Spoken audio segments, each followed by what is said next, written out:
use MITRE ATT&CK framework to analyze APT threat actors and their tactics. In a world where cyber threats loom large, organizations and nations alike grapple with the challenges of securing their digital frontiers. As the sophistication of these threats continues to evolve, two significant incidents have come to define the landscape of modern cyber warfare: the Stuxnet worm and the SolarWinds breach. Both cases showcased the cunning and determination of adversaries who utilize advanced techniques to compromise their targets, revealing the pressing need for an equally innovative response. Enter the MITRE ATT&CK framework, a comprehensive knowledge base that arms security professionals with invaluable insights into the tactics and techniques employed by malicious actors. Poem. In a world where cyber threats loom large, organizations and nations alike grapple with the challenges of securing their digital frontiers. As the sophistication of these threats continues to evolve, two significant incidents have come to define the landscape of modern cyber warfare: the Stuxnet worm and the SolarWinds breach. Both cases showcased the cunning and determination of adversaries who utilized advanced techniques to compromise their targets, revealing the pressing need for an equally innovative response.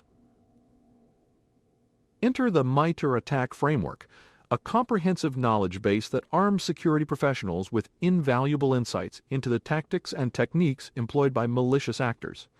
Stuxnet, a malicious computer worm discovered in 2010, demonstrated the staggering potential of cyber weapons to wreak havoc on a nation's critical infrastructure. The worm targeted Iran's nuclear program, silently infiltrating systems and causing irreversible damage to centrifuges essential for uranium enrichment. This meticulously orchestrated attack exposed the vulnerabilities of even the most secure environments, marking a turning point in the world of cybersecurity. Fast forward to 2020, when the world bore witness to another monumental cyber attack, the SolarWinds breach. This supply chain attack compromised the software of a widely used network management tool, allowing adversaries to infiltrate numerous organizations, including U.S. government agencies and Fortune 500 companies. The sheer scope and scale of the breach demonstrated how crucial it is for defenders to stay abreast of emerging threats and adapt their strategies accordingly.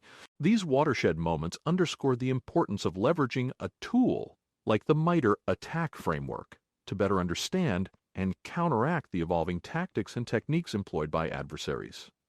As defenders grapple with the fallout from Stuxnet, SolarWinds, and countless other cyber attacks, the MITRE ATT&CK framework emerges as a beacon of guidance, enabling security professionals to navigate the treacherous landscape of cyber warfare and protect the digital assets that underpin our modern world.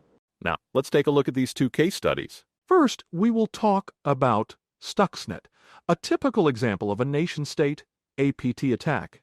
Stuxnet, a highly sophisticated APT attack, targeted Iranian nuclear facilities, striking with unprecedented precision and complexity. Discovered in 2010, the attack was specifically designed to sabotage the Natanz uranium enrichment facility in Iran.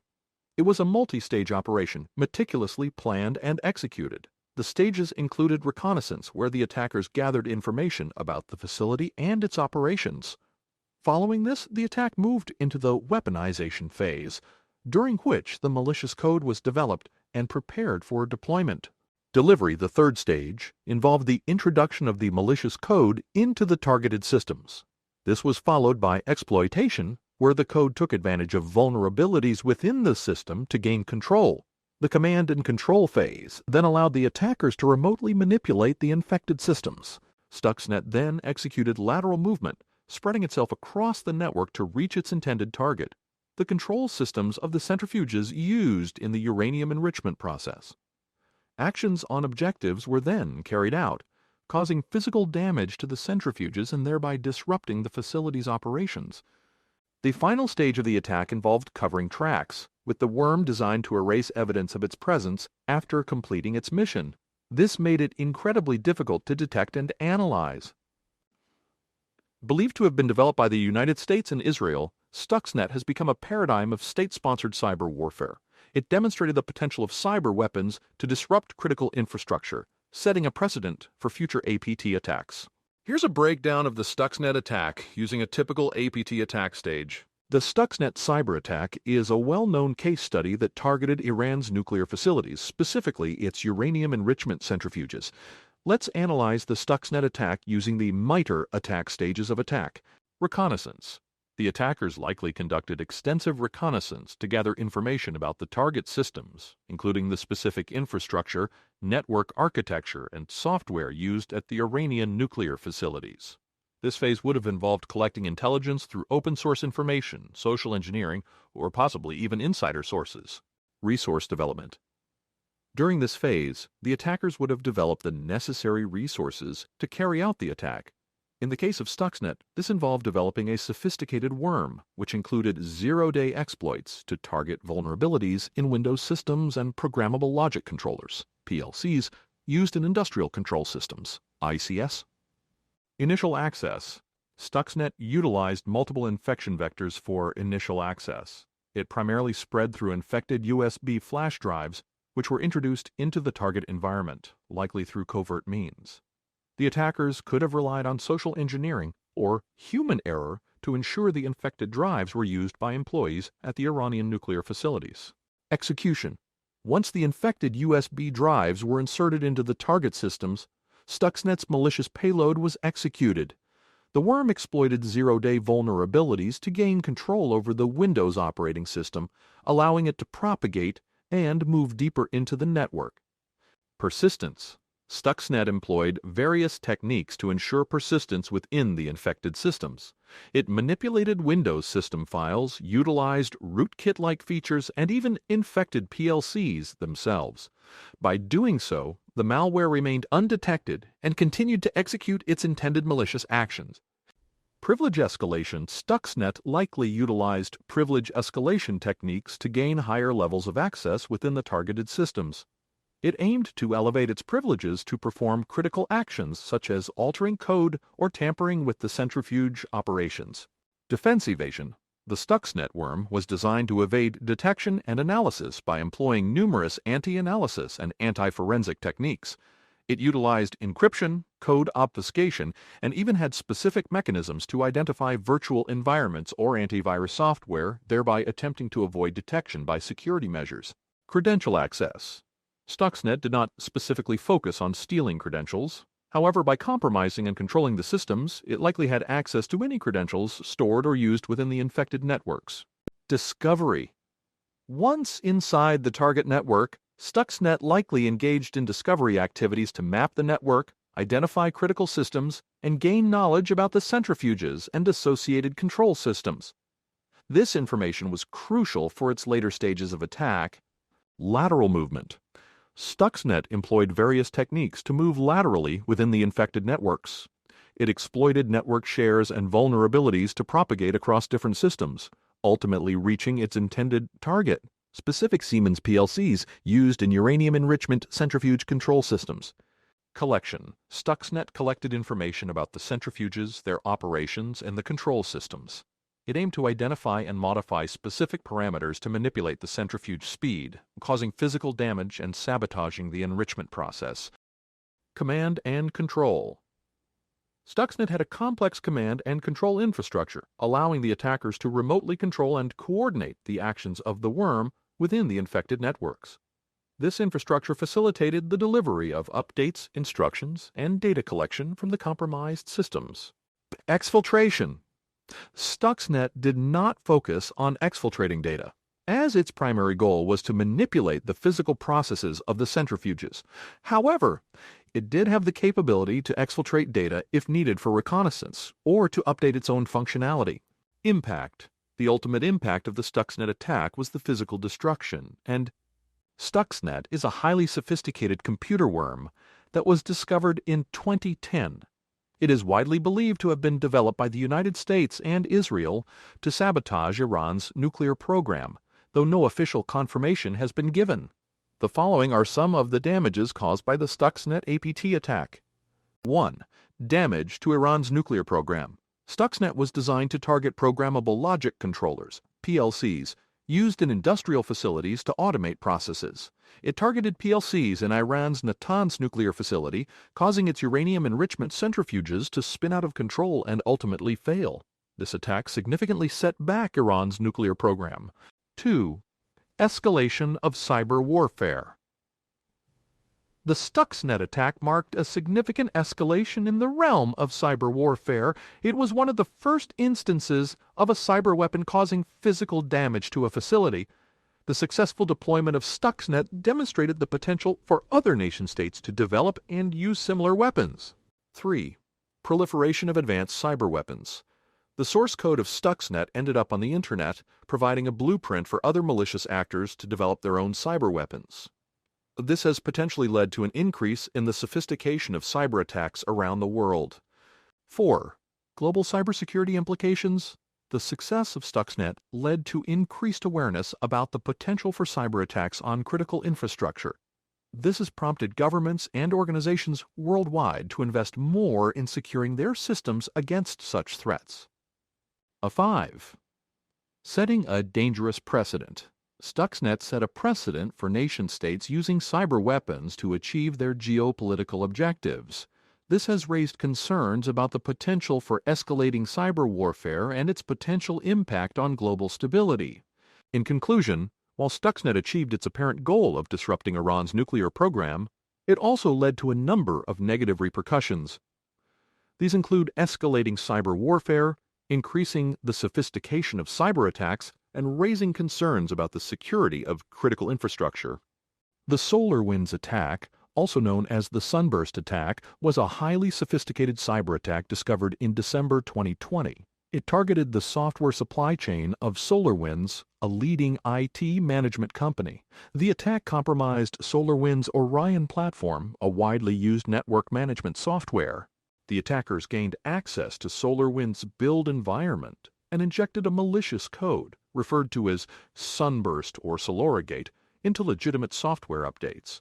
As a result, when customers installed the compromised software update, the attackers gained unauthorized access to their networks. The attack had widespread implications affecting numerous organizations, including government agencies, Fortune 500 companies, and critical infrastructure providers. The full scope and impact of the attack are still being assessed. The primary objective of the SolarWinds attack appeared to be espionage, with the attackers targeting sensitive data and intellectual property. The attack demonstrated a high level of sophistication, patience, and stealth, as the malicious code remained undetected for several months. The attackers leveraged multiple techniques to evade detection, including mimicking legitimate network traffic, using domain fronting to hide command and control communications, and employing encryption to obfuscate their activities. They meticulously covered their tracks, making it difficult for defenders to identify and attribute the attack. The SolarWinds attack shed light on the vulnerability of software supply chains and the potential for devastating consequences when trusted software providers are compromised. It also highlighted the need for organizations to enhance their cybersecurity practices, including supply chain risk management, continuous monitoring, threat hunting, and incident response capabilities. The attack was attributed to a sophisticated threat actor, believed to be a nation-state group, although specific attribution has not been publicly disclosed. The investigation and mitigation efforts involved collaboration among government agencies, cybersecurity firms, and affected organizations to identify the extent of the compromise, remove the malicious code from compromised systems, and strengthen defenses against similar attacks in the future. The SolarWinds attack serves as a wake-up call for organizations to bolster their cybersecurity defenses, heighten their vigilance in supply chain security, and adopt proactive measures to detect and respond to advanced threats. The SolarWinds cyber attack, also known as the Sunburst attack, was a sophisticated supply chain attack that targeted the software supply chain of SolarWinds, a prominent IT management company. The attack affected multiple organizations, including government agencies and major corporations. Let's examine the attack stages using the MITE attack framework. Reconnaissance. The attackers likely conducted extensive reconnaissance to gather information about their targets. They may have explored the target organization's networks, infrastructure, and systems to identify potential vulnerabilities and plan their attack. Resource development. During this stage, the attackers likely developed the resources necessary to carry out the attack. This may have involved creating or acquiring the tools, malware, or infrastructure required for later stages. Initial access. The attackers gained initial access by compromising the SolarWinds software update mechanism. They inserted a malicious code referred to as Sunburst or Solorigate into the legitimate software update. As a result, when customers installed the compromised update, the attackers gained a foothold in the targeted networks. Execution. After the malicious SolarWinds update was installed, the Sunburst malware was executed on the victim's systems. The malware's main objective was to remain undetected while establishing persistence and allowing further stages of the attack to take place. Persistence. To maintain access and control over the compromised systems, the attackers employed various techniques for persistence. This involved implanting backdoors, creating scheduled tasks, or manipulating system services to ensure their continued presence even after system reboots or updates. Privilege escalation. Once inside the targeted networks, the attackers likely sought to escalate their privileges to gain higher-level access within the network. They may have exploited vulnerabilities or misconfigurations to elevate their privileges and gain greater control over the compromised systems. Defense evasion. To avoid detection by security measures and defenses, the attackers employed various techniques for defense evasion. They used obfuscated code, encryption, and other anti-analysis methods to hide their activities and remain undetected for an extended period. Credential access. Credential access plays a crucial role in lateral movement and data access. The attackers may have used various techniques like keylogging, password dumping, or harvesting credentials from compromised systems to obtain valid account credentials within the network. Discovery. The attackers conducted extensive reconnaissance within the compromised networks to identify and map out the environment. They sought information about network topology, system configurations, user accounts, and available resources to understand their targets better and plan their next moves. Lateral movement. With a foothold established and credentials acquired, the attackers moved laterally across the compromised networks.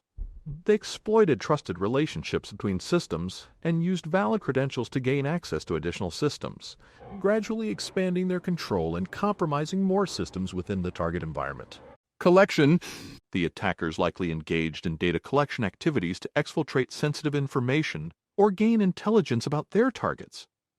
This could involve accessing and exfiltrating files, emails, or other valuable data stored within the compromised networks. Command and control. To maintain control and communicate with the compromised systems, the attackers established a command and control infrastructure. They used this infrastructure to issue commands, receive instructions, and potentially exfiltrate stolen data to external servers under their control. Exfiltration. Once the attackers had access to the desired data, they likely exfiltrated it from the compromised networks. They could have used various techniques such as encryption, steganography, or covert channels to transfer the stolen information to their infrastructure without arousing suspicion. Impact. The ultimate objective of the SolarWinds attack was to cause significant damage to the targeted organizations. While the full extent of the impact is still being assessed, the attack had severe consequences. The SolarWinds attack, which was discovered in December 2020, was a massive and sophisticated cyber espionage campaign that has been attributed to a state-sponsored threat actor believed to be Russian. The attack had significant impacts and consequences. Widespread compromise. The attack affected potentially 18,000 customers of SolarWinds, a widely used network management software. High-profile victims included U.S. government departments like Treasury, Commerce, State, Energy, and Homeland Security, major tech companies, and cybersecurity firms. Information and data theft. As a stealthy, months-long espionage campaign, the primary damage was the theft of sensitive data. The attackers had ample time to explore the compromised networks, exfiltrate data, and gain knowledge about the internal operations of the affected organizations. Undermine trust. The supply chain attack method undermined trust in the safety of updates from a trusted provider, creating uncertainty and anxiety across the entire cybersecurity landscape. This event highlighted the vulnerabilities in the supply chain and emphasized the need for enhanced security in this area. Operational and financial impact. Victims had to investigate whether they were compromised and to what extent information was accessed or stolen. They also had to remove the backdoors and strengthen their security posture. This process is costly and time-consuming, and it can disrupt normal operations.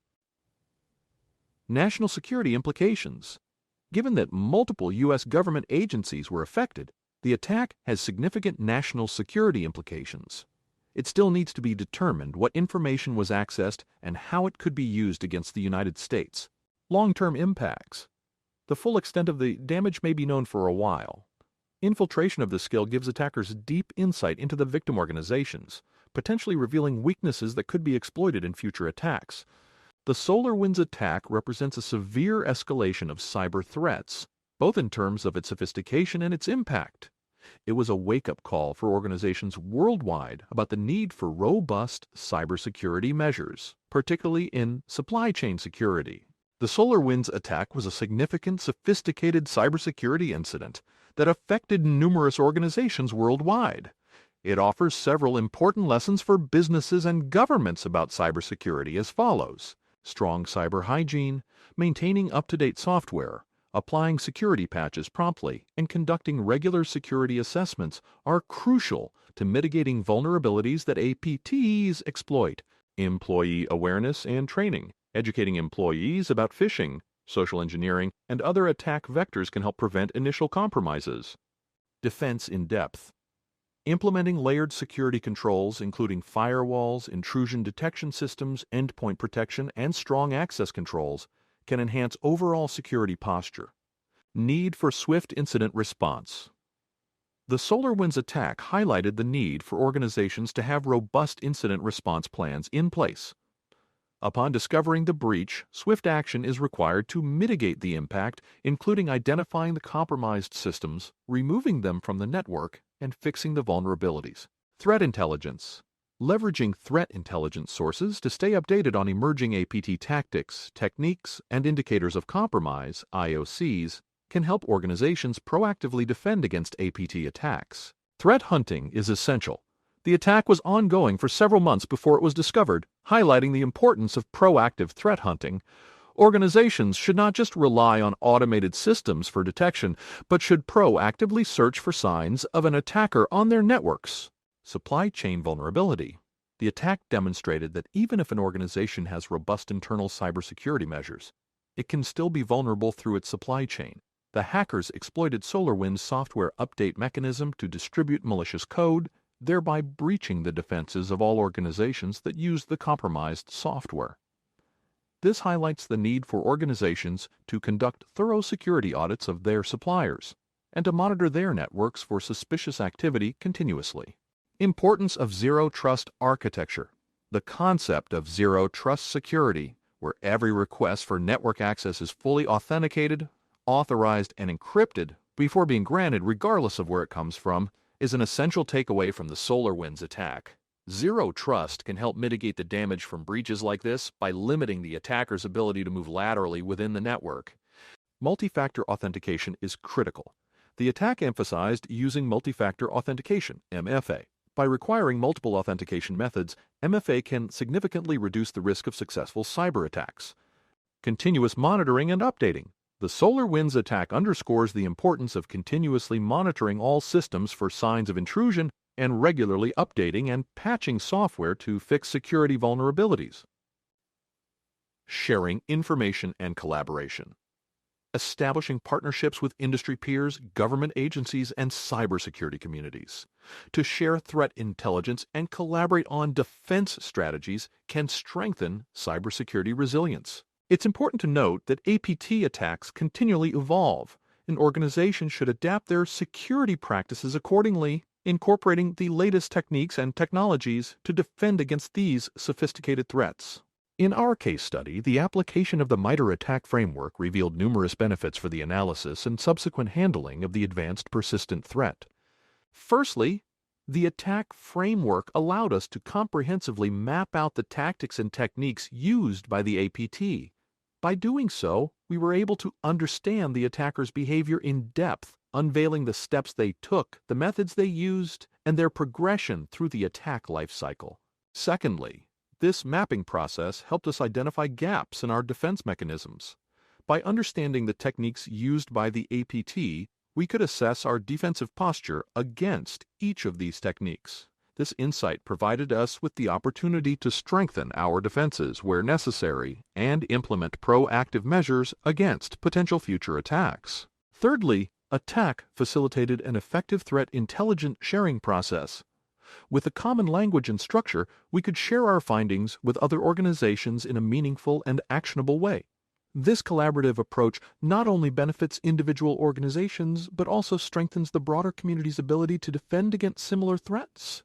Finally, the use of the attack framework enabled us to be more strategic and efficient in our response to the APT.